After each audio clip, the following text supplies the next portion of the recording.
Okay, I'm with Jeremiah Payne, who's the executive producer of the docuseries Make a Move. Really interesting film about speed chess, right? So from someone like myself, I love chess. I'm not very good at it. I'm trying to learn. I try to play at least once a day, usually twice a day. And but I play like kind of like on the computer like most people and not as fast. So what is speed chess compared to normal chess? So speed chess basically just put a little more pressure on you. You know, sometimes games, and this is why we kind of implemented speed chess because I played those games that could take like an hour to Yeah. play, over an hour, 30 minutes, and we just wanted to kind of make the games not take so long, you know. And then it's just like life, you know, you don't have all the time in the world to make a move. So we wanted to implement that kind of, you know, pressure to kind of emulate like the pressures of life. Like, you know, you don't got all the time in the world, so you gotta, you know, make a move It's before a your time metaphor. run out. Yeah, exactly.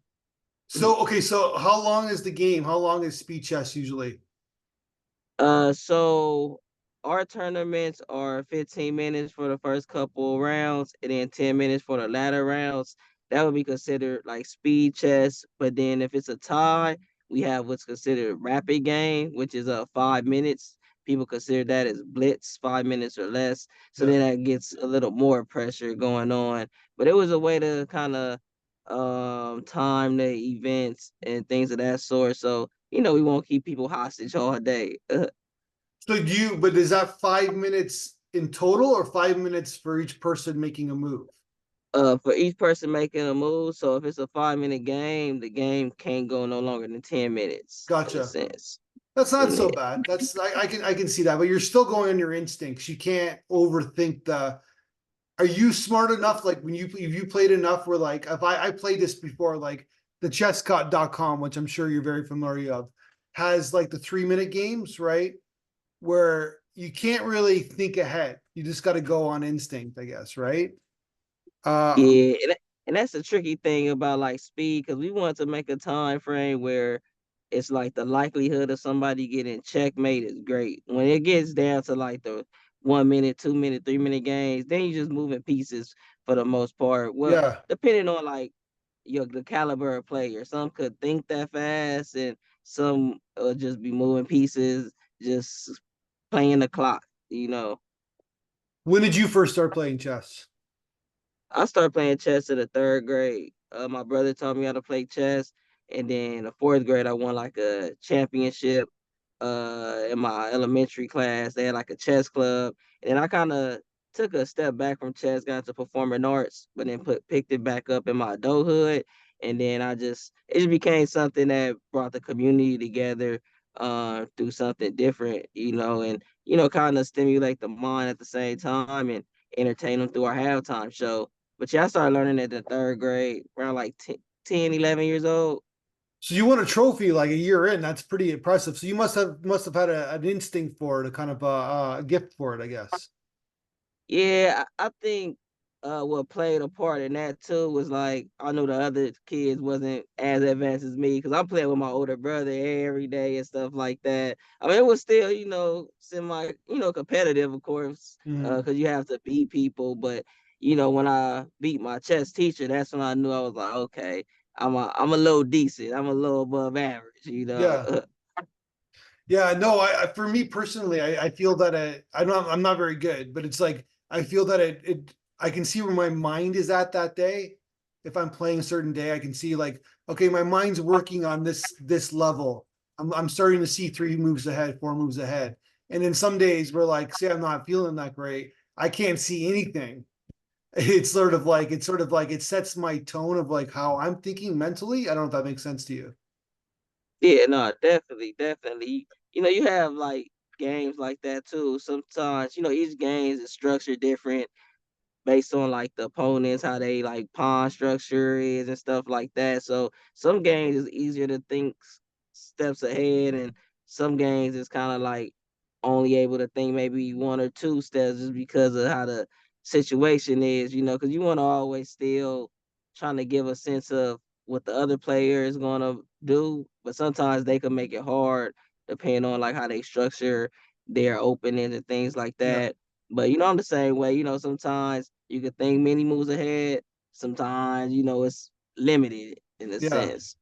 No, but obviously because of the internet and like and our phones, it's we more people are playing chess than ever before. It's like or then but also you get to play more often, I guess, right? Remember I'm old enough to remember, maybe you're not, but it's like you have to wait for your dad to come home or your friend to play with you. Like your time to play chess was limited. Now it's not. Now you can play anytime you want. Like definitely, because we had a chessboard at home, and I remember always wanting to play with my brother when he had free time or Yeah, something like that. But like you said, now kids just playing on the phone, computer, and it's just accessible. So yeah, it's definitely have been a huge growth in chess, and I think we're at an ideal time where like the project that we're doing can really like hit on a large scale, just because how massive chess is and how appealing like performing arts is at the same time. yeah. So when COVID happened, and then basically everybody was playing. Chess exploded online, right? And then the Queen's Gambit goes up. Like they were maybe Netflix's evil genius enough that they conspired to this for this to happen. But Queen's Gambit happens during COVID, like a few months into COVID, right? The Jordan documentary, Queen's Gambit, and then you know what I mean? It's like everybody has watched that miniseries because everybody's playing chess online, and then that show happens, and all of a sudden it seems like chess just hit a new renaissance. And like, so your film is like hitting the peak of where it's a perfect docu-series of where we're at right now in terms of the popularity. No, definitely. I did a little research. I know when Queen's Gambit came out, they chessboards went up like 1,200%. It's Like, amazing. Well, sell. because it was COVID too, right? So yeah, yeah, but Yeah, yeah, the combination of both was definitely like a crazy explosion, of chess, for sure. And I think that's what brought the mass appeal, of course, to the game for sure.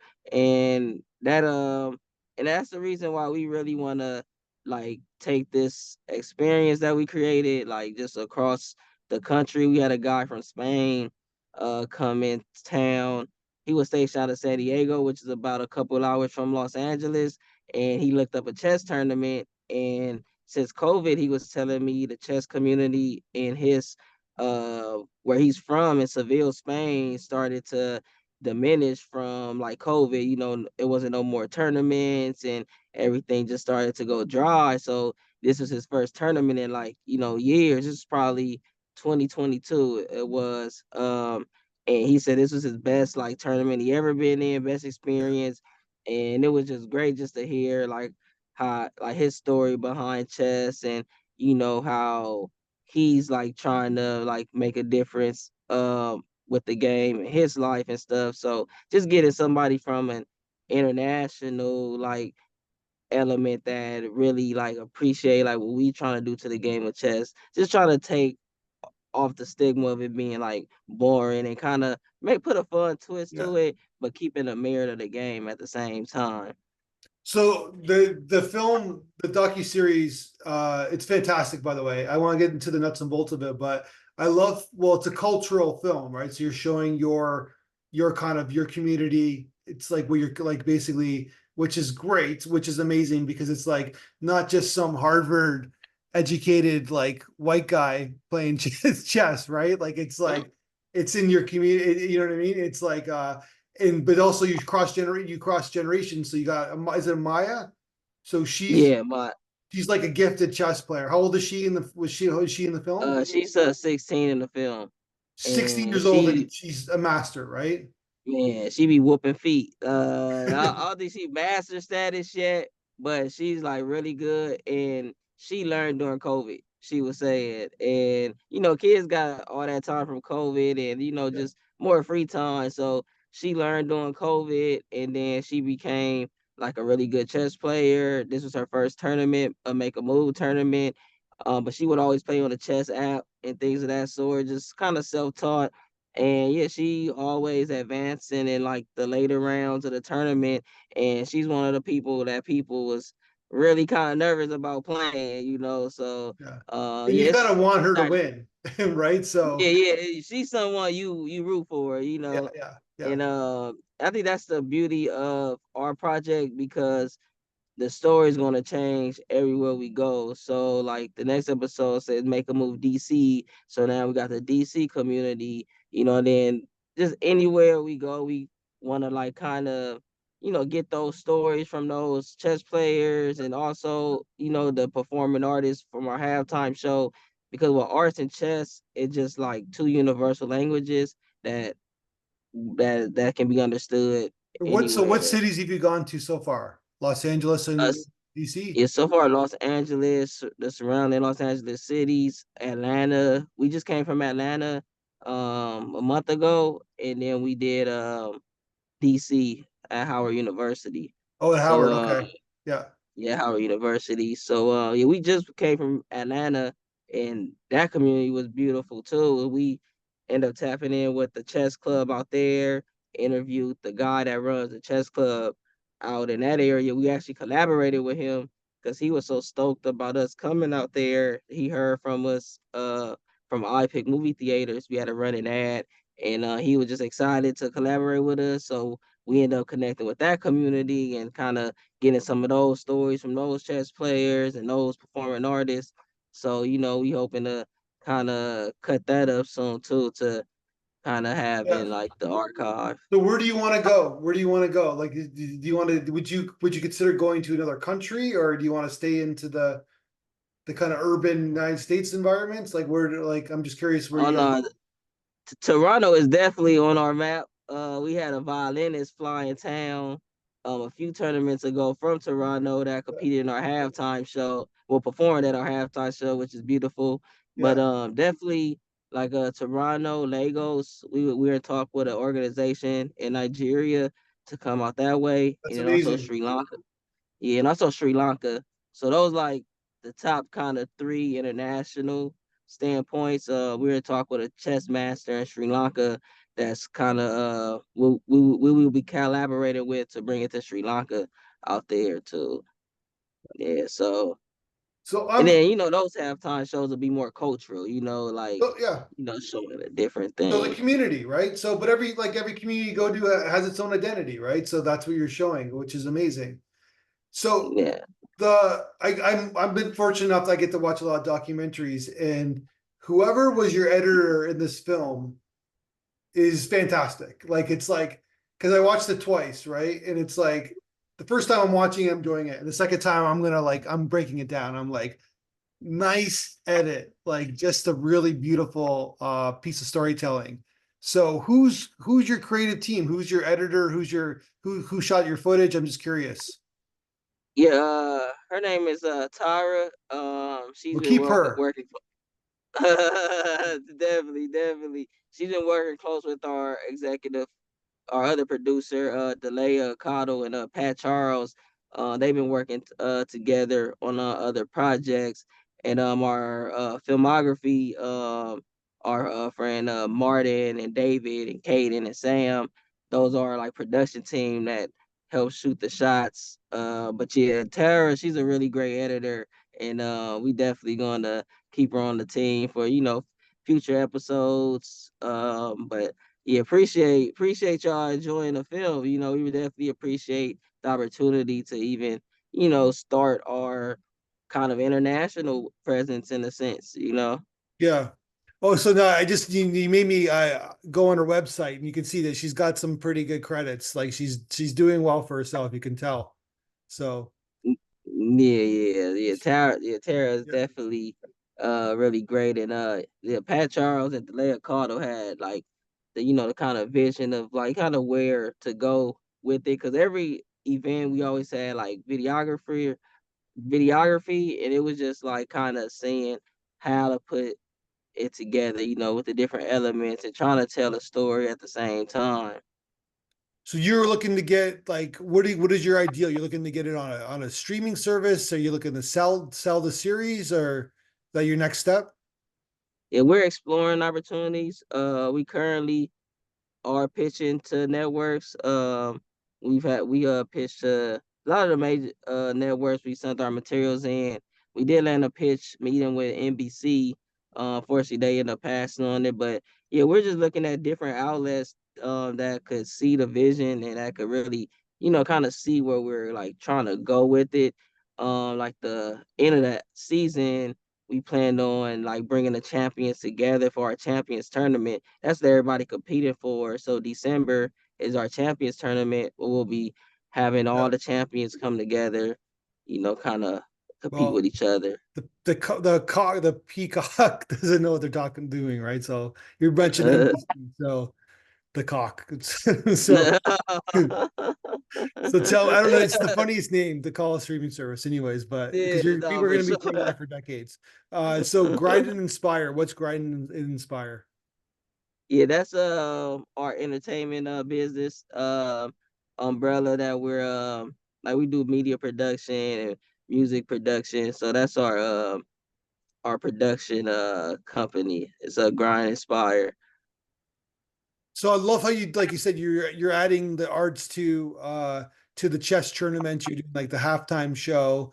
You're bringing in a new artist, like you said, different cities, different culture, different. It's a fantastic idea, and it's like it's a pretty tight race. So I wanted to get back to what I was talking about before, crossing generations. So then you have the older the two main characters in your film, besides you and your partner are is Amaya, and then the older gentleman. I totally forget his name, but I love how you did that Uh, because you're showing different like three generations ago about this their universal love for the chess in general. So tell me about the gentleman, the older gentleman that you interviewed in the film.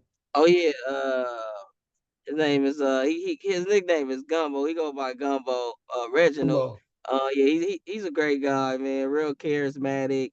And yeah, the thing about making is like sometimes you got tournaments that separate from ages and levels and stuff like that. Yeah, sure, When make a move, it's just come with your skill. You could get paired. You might get paired up with a grandmaster first round. You might get paired up with a novel chess player. And age range, well, it's from like 70 something to 11 years old. But yeah, Reginald is he's been playing chess since he was like a kid. He ended up, getting into some uh, trouble along his life, and sure. was forced to kind of sit down, and that's where his game kind of got a little better, and now he actually runs an organization where he teach kids how to play chess and try to get them out of the bad habits that sometimes these neighborhoods may cause in a sense. And he's just a like really great charismatic guy. He always talking crap like it's goddamn pool hall and stuff, and it just be good to see, the youngest going against the olders, and then the conversations that they have outside of the game is kind of Mhm. beautiful to see. It become like a mentoring kind of session too at the same time, and we just created a safe space for all ages. Yeah, I love that. What did you think about our audience? We sent you the feedback video. What did you think about what they had to say about your film? Oh man, I feel like it really hit home because at the end of, like when I came up with the idea of Make a Move, it was really just to bring our community together. But then when I started to see the different people that start coming to our tournaments and from all walks of life, then it became just something, bigger than my imagination. So I wanted to like take this like all over the world, international, national, anywhere where we can just grab a community and just try to bring people together. So when I heard the feedback from all the audience feedback, it really just hit home and what we're setting out to do is really just bring people together, and at the same time it's through a mental exercising component is chess. So it was really great because all we probably sent our materials and pitched to probably a dozen networks and stuff, and we've been getting like kind of passed on in a sense, a lot of no's. So Yeah, just to hear people reacting the way that like you guys reacted to audience feedback. That really meant a lot for the project and for me as a producer to just know it does resonate. Like we do have something in a sense. So that was really what really took it there for me per se. It's just like, hearing all the no's and like, like, man, do we get back to square one and stuff? But just hearing the fact that you guys really like the people liked it, and that we kind of won for that category, it definitely like meant a lot.